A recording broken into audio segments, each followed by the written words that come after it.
Hello, everyone, and welcome from Amsterdam to today's press briefing, the first one since early July.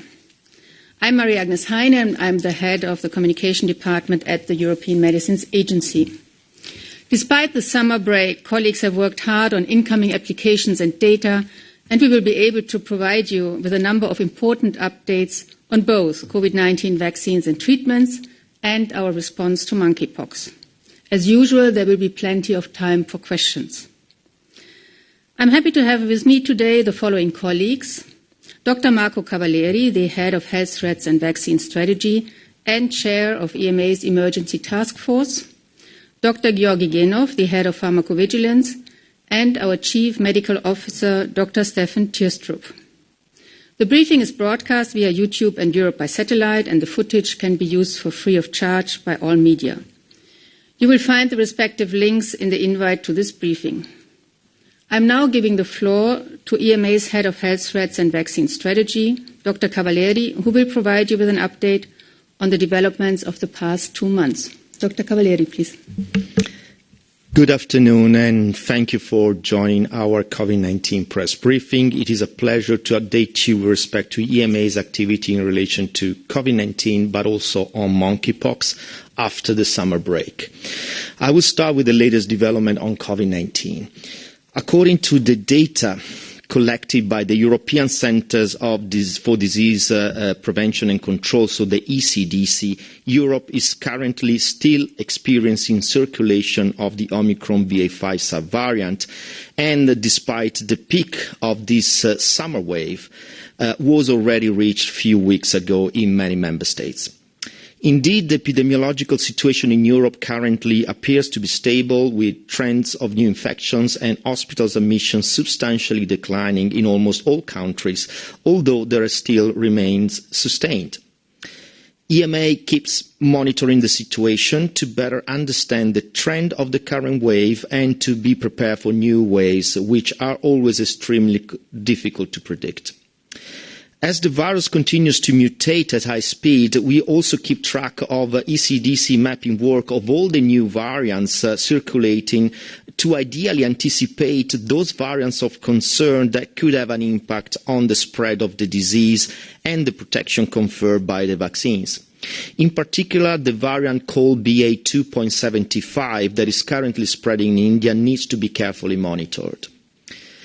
Coming to the recent recommendations, 2 new safe and effective adaptive vaccines have been added to the portfolio of vaccines available in the European Union. Adaptive vaccines are designed to present our immune system with different strains of the SARS-CoV-2 virus in order to expand the immune response, especially towards strains that have been circulating recently. Our Human Medicine Committee, the CHMP, has concluded the evaluation of the first 2 adaptive vaccines, which are called Comirnaty Original/Omicron BA.1 and Spikevax Bivalent Original/Omicron BA.1. Both can be used to revaccinate people from 12 years of age who have had their first 2 shots of primary vaccination. The 2 adaptive vaccines are authorized for revaccination regardless of the vaccine people have received previously. The 2 newly approved adaptive vaccines contain messenger RNA sequences which trigger the production of spike proteins from the original strain and the Omicron BA.1 subvariant. The study submitted in support of the 2 positive opinions were designed to determine whether the safety profile of the adaptive vaccine indicates any difference with the original vaccine, as well as their ability to stimulate an immune response against Omicron variants.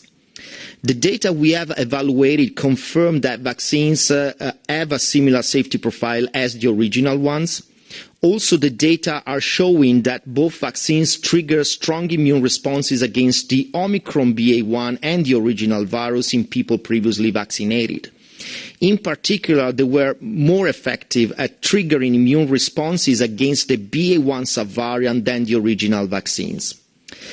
The preliminary data are also indicating that the antibodies generated by these adaptive vaccines have the ability to neutralize other Omicron subvariants, including BA.1, BA.2.75, the one that is circulating in India, and importantly, BA.5.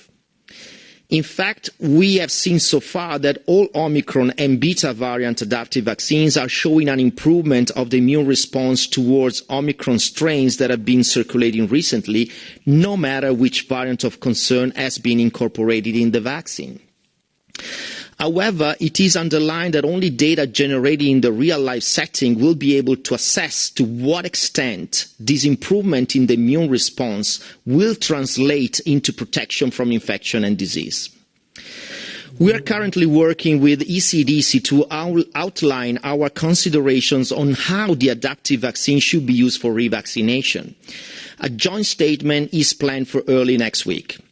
I want to use the opportunity here to highlight the difference between the regulatory authorization, which establishes the quality, safety and efficacy of a vaccine, and public health advice on the use of a vaccine which strives to maximize its potential to protect people, taking into account parameters such as infection rates, hospital capacity, vulnerable populations and availability.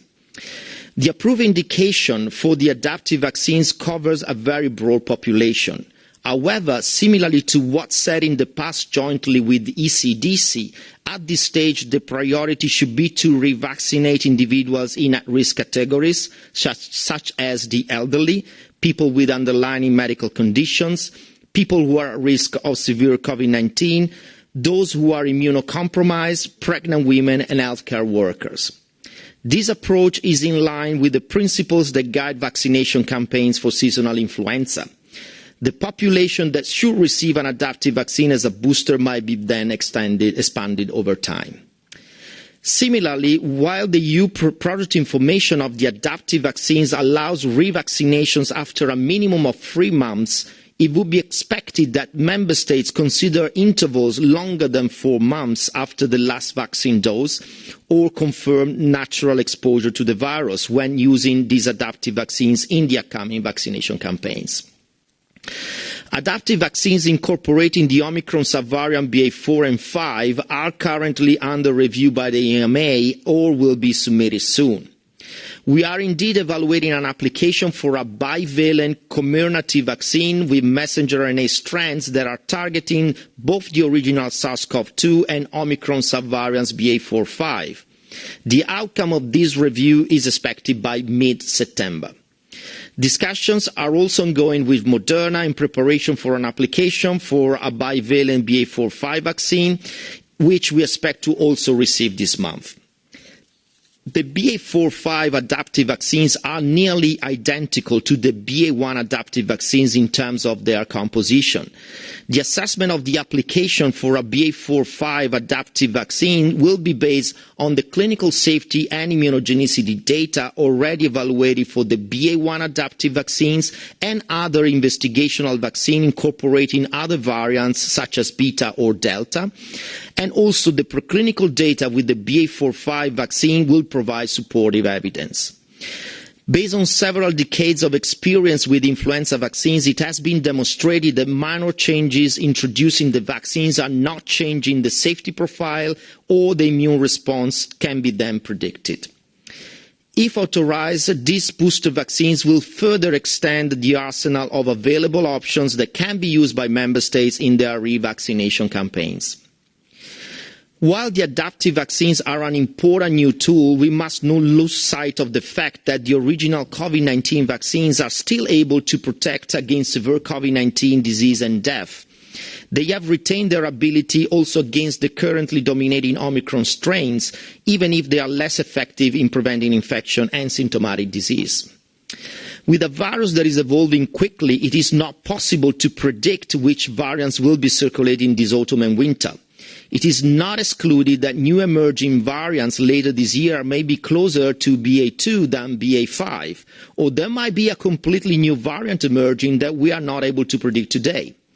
Therefore, the EU strategy is to have a broad range of updated vaccines so member states have a plurality of options to meet their needs when they design their vaccination strategies. Concretely, this means that our arsenal of vaccines will include the original vaccines based on different platform and technologies, as well as the new adaptive ones with different strain composition. Let me address the question that many of you are probably pondering. So which vaccine or booster should I take? Putting it in simple terms, if you are not vaccinated at all, you will be offered one of the original vaccines. They will protect you against severe disease, hospitalization and death. And if you meet then the criteria for revaccination, we understand that member states are making preparation to offer you an adaptive vaccine. The already approved adaptive vaccines, as well as the upcoming one, if approved, are all expected to expand the immunity against variants of concern, especially Omicron and related sublineages, no matter which variant of concern has been incorporated in the vaccine. Therefore, it is important to take the adaptive vaccine that is made available to you and not to delay. There is no need to wait for another adaptive vaccine. Our message is to trust the decisions taken by your national health authority. They will best suit your needs and will take into account all the relevant criteria such as your vaccination status and your health records. You should not wait for a specific vaccine. Our experience with COVID-19 so far has shown that timely rollout and focus on vulnerable groups has been more important in the success of vaccination campaigns than the use of one vaccine over another. Current monovalent vaccine based on the original strain should be used in case adaptive vaccines are not yet available. Our work on COVID does not stop with the adaptive vaccines. The evaluation of Comirnaty for use in children from 6 months to 4 years is progressing, as well as the review for the authorization of Spikevax in the 5 months to 6 years range. For the messenger RNA vaccines, we are also advancing with the evaluation of the respective boosters for the pediatric population. The agency is putting a lot of effort in evaluating all the available data in order to gradually expand the authorization of vaccines to all pediatric populations. Yesterday, the CHMP recommended also the approval of the Nuvaxovid booster, which can be used either as an homologous, so after primary vaccination with Nuvaxovid, or a heterologous booster, so after primary vaccination with a messenger RNA or an adenovector vaccine. And this booster dose is based on the original strain. In terms of vaccine candidates, the evaluation of the marketing authorization is progressing for Vidprevtin and Skycovion, and the rolling review is ongoing for the vaccine developed by IPRA. We will keep you updated on any of these developments. Moving to therapeutics, the ETF started reviewing data on the use of sabizabulin for the treatment of COVID-19. This molecule is expected to have a role in inhibiting the replication of the virus, and it has also anti-inflammatory properties. At this stage, the company that is developing sabizabulin has not applied for a formal marketing authorization, but the ETF is reviewing the data from a pivotal clinical study in order to support EU member states who may consider using this medicine before a possible authorization. And this is following a request from Germany. This is a clear example of the new responsibilities that the extension of EMA's mandate confer to the ETF and will help ensure a consistent approach in the EU. Recently, we have seen also the results of a study taking into account the real-life use in Israel of the oral antiviral Paxlovid during the latest Omicron surge, and the data are showing that this antiviral therapy has had a significant beneficial impact on hospitalization and mortality due to COVID in patients 65 years of age or older. We understand there are still some difficulties in EU member states in allowing prompt use of this antiviral in the community in infected patients at higher risk of progression to severe disease. And we will be working with the member states to identify actions that can foster the timely and effective access of this antiviral. Now, moving to monkeypox. The ETF has been very active in the response to the monkeypox outbreak. You might have seen that the task force endorsement of the intradermal use of the Invanex vaccine as a temporary measure to deal with the limited supply of this vaccine. When Invanex is used as an intradermal injection just below the top layer of your skin, rather than subcutaneously as it is in the authorized product information, a smaller dose of the vaccine can be used, which means that more people can be vaccinated. However, there is also a high risk of local reactions after intradermal injection. Also, there is no information available whether 5 0.1 ml doses can be consistently withdrawn from the authorized presentation, which consists of 0.5 ml suspension. Administer intradermal injections correctly is complex, and only healthcare professionals with experience should administer the vaccine this way. In view of the need to protect people at risk and given the still limited supply, the ETF considered that the risks were outweighed by the benefits of achieving broader coverage. The ETF has already been facilitating the conduct of large multinational trials in the EU on the use of the antiviral tecovirimat, which is authorized to treat monkeypox, as you know, and the vaccine Imvanex. And it is now reviewing the trial protocols and liaising with national regulatory bodies to coordinate and facilitate the approval of clinical trial applications. The ETF is looking into designing a study for the use of the vaccine for pre- and post-exposure prophylaxis in the European Union. Tecovirimat should also be available shortly in the European countries in larger quantities after a joint procurement procedures led by our colleagues at HERA. We are working to collect robust clinical evidence on its clinical efficacy in mild, moderate and severe monkeypox infection. ETF is also looking into engaging with developers of new vaccines for monkeypox, and we encourage developers of novel antivirals and vaccines to contact the EMA so to get support for streamlined development. Thank you for your attention. I will stop here and give the floor back to our moderator. Thank you. Thank you very much, Marco Cavalieri. And we will now take questions from the floor. As usual, please turn on your camera if you want to ask a question and raise your hand in WebEx. And when I give you the floor, we will unmute your microphone and you can then ask your question. So the first question today is coming from Helen Collis from Politico. Helen, over to you. Thank you very much, and nice to see you all. The European Commission issued a communication this morning to member states urging them to prepare for the coming winter regarding the pandemic and other respiratory viruses. In that communication, it's urged countries to plan coordinated and consistent vaccination strategies across countries. And it lists a number of other vaccines that are coming in the pipeline that will also be targeting other variants such as alpha and beta. And it also talks about sort of older technologies in vaccines which might be more preferred by some people who haven't yet had vaccination. I'm wondering, given what you've said today, Marco Cavalieri, on that it is important not to delay taking any vaccine that's offered to you, how can we sort of marry up this consistent approach across the bloc when we've got so many different vaccines coming? Thank you. Thank you very much, Helen. Marco, please.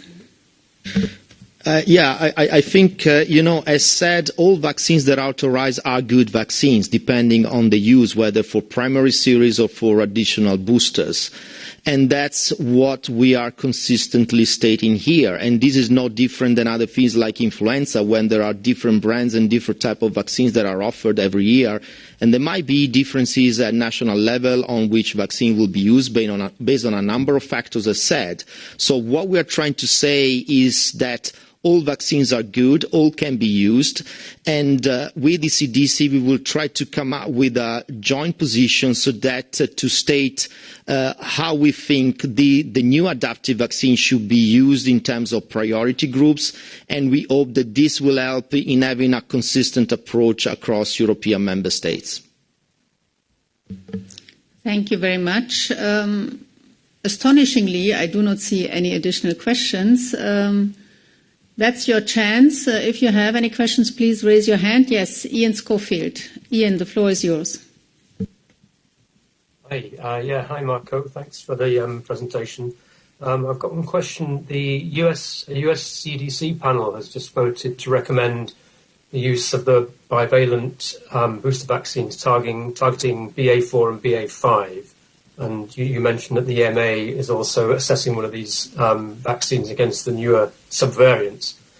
Is there currently any evidence that vaccines against BA4 and BA5 will be any more effective than the existing boosters? And one recent study has suggested that the important thing is to have a booster of any kind rather than one targeted against a specific subvariant. Thanks, Ian. So that question is about the effectiveness of the different adapted vaccines. Marco, over to you.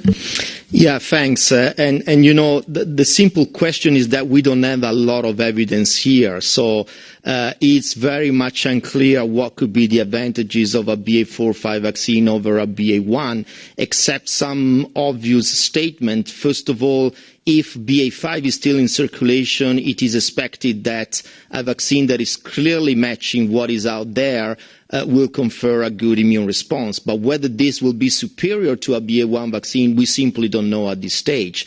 All we've seen are some mice data that would indicate that a BA.4/5 vaccine gives really a broad immune response, particularly as primary series, but no major differences when it comes to booster doses. And we got some data on natural infection, like from South Africa, that would indicate that, or would confirm that indeed in people non-vaccinated, BA.4/5 give a broader breadth of immunity. But again, also here it looks like people already vaccinated, this difference seems to be disappearing.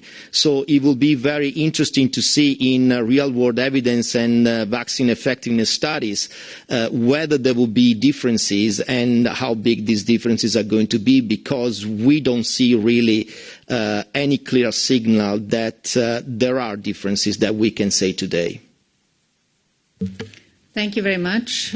We now have a question from Bloomberg, from Dong Liu.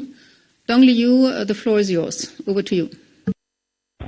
Thank you. I have a question about the monkeypox vaccine. There was a study from Netherlands late yesterday showing that the 2 doses of the Genos or Immunvax vaccine generated relatively low levels of monkeypox antibodies, and if the vaccine was administered at a lower dose intradermally, the antibody generated is even lower.